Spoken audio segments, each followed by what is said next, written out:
Setelah melewati Bukit Ashir, pasukan Muslim melanjutkan perjalanan ke arah Bukit Ash-Shahba, wilayah Khaybar yang paling bawah. Mereka kemudian tiba di dataran rendah Ar-Raji'. Sementara itu, kelompok Ghatafan bergerak cepat untuk membantu masyarakat non-Muslim di Khaybar. Namun, ketika mereka mendapatkan sesuatu yang aneh di belakang mereka, seperti suara yang datang dari berbagai arah yang meminta mereka kembali ke tempat mereka karena keluarga mereka diserang musuh, mereka pun percaya dan mengira bahwa pasukan Muslim telah menyerang keluarga dan harta mereka. Karena itu, mereka memutuskan untuk kembali dan tidak mempedulikan peperangan antara Nabi Muhammad dan Khaybar. Kaum Ghatafan pun tidak ikut dalam peperangan Khaybar. Nabi Muhammad kemudian memanggil 2 orang untuk menjadi pemandu jalan dan membawa pasukan Muslim ke Khaybar melalui rute yang berbeda, yaitu melalui jalan Syam. Tujuannya adalah untuk mencegah orang non-Muslim melarikan diri ke Syam dan menghalangi mereka berkumpul dengan kelompok Ghatafan. Setelah tiba di Khaybar, Rasulullah memerintahkan para sahabat untuk berhenti dan kemudian bermunajat kepada Allah dengan doa yang mendalam. Dalam doanya, beliau memohon kebajikan dan kebaikan bagi pemukiman Khaybar dan penghuninya, serta memohon perlindungan dari keburukan yang mungkin datang dari sana. Setelah selesai bermunajat, Nabi Muhammad memerintahkan pasukannya untuk maju dengan kalimat basmalah. Pasukan Muslim kemudian menempuh perjalanan dengan sangat cepat, sehingga memberi kesan serangan dadakan. Mereka tiba di Khaybar pada malam hari dan siap untuk menghadapi apa yang akan terjadi selanjutnya. Kaum Muslim tiba di Khaybar saat fajar. Ketika adzan dikumandangkan, Rasulullah menunda penyerangan terhadap musuh.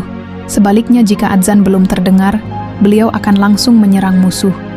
Nabi Muhammad kemudian memimpin pasukannya maju ke medan perang. Sahabat Anas bin Malik menceritakan bahwa ia berjalan di samping Abu Thalha, dan kaki Nabi Muhammad tersingkap, sehingga terlihat sebagian paha beliau yang putih. Ini menunjukkan bahwa Nabi Muhammad berjalan dengan cepat dan siap untuk bertempur. Keesokan harinya, para pekerja di Khaybar terkejut melihat kaum Muslim yang sedang berkemah di dekat benteng mereka. Mereka berlari dengan panik dan berteriak, "Muhammad datang dengan tentaranya." Melihat kejadian itu, Nabi Muhammad bersabda, "Allah Maha Besar, binasakanlah Khaybar. Jika kami tidak dihalangi oleh suatu kaum, maka pagi harinya orang-orang yang telah diberi peringatan akan mengalami nasib buruk.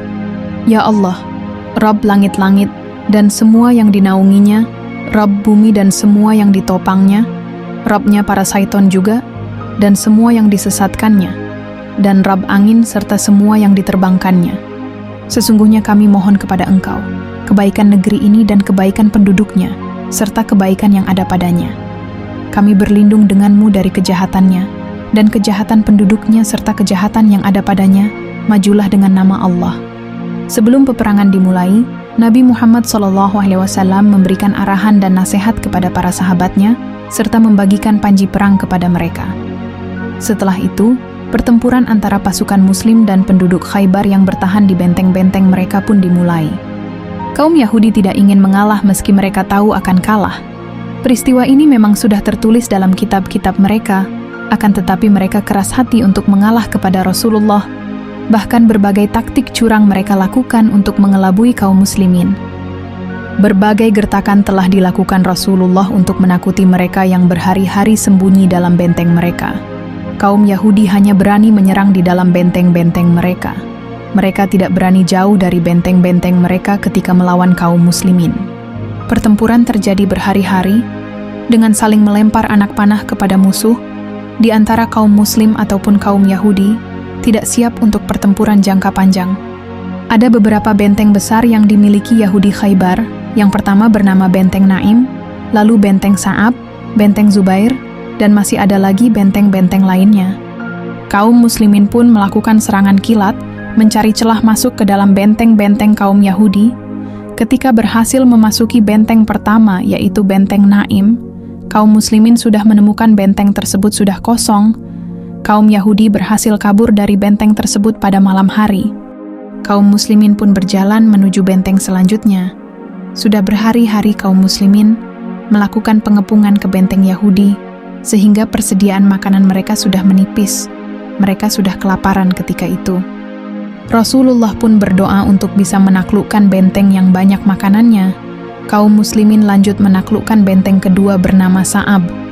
Setelah mengalami beberapa serangan dari kaum Yahudi, akhirnya kaum muslimin berhasil mendapat celah untuk memasuki benteng tersebut. Benteng Sa'ab didapati sudah kosong juga. Kaum Yahudi Khaybar berhasil melarikan diri ke benteng selanjutnya yang bernama Zubair.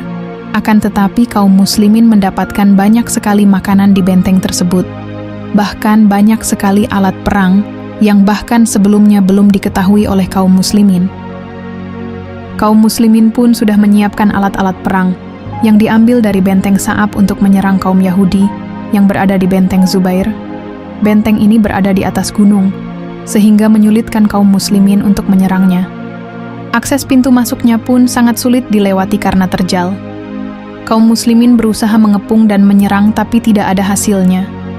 Berhari-hari dalam pengepungan, kaum Yahudi di dalamnya sebenarnya sudah ketakutan. Akan tetapi Rasulullah mendapat informasi terkait celah untuk bisa menaklukkan benteng Zubair.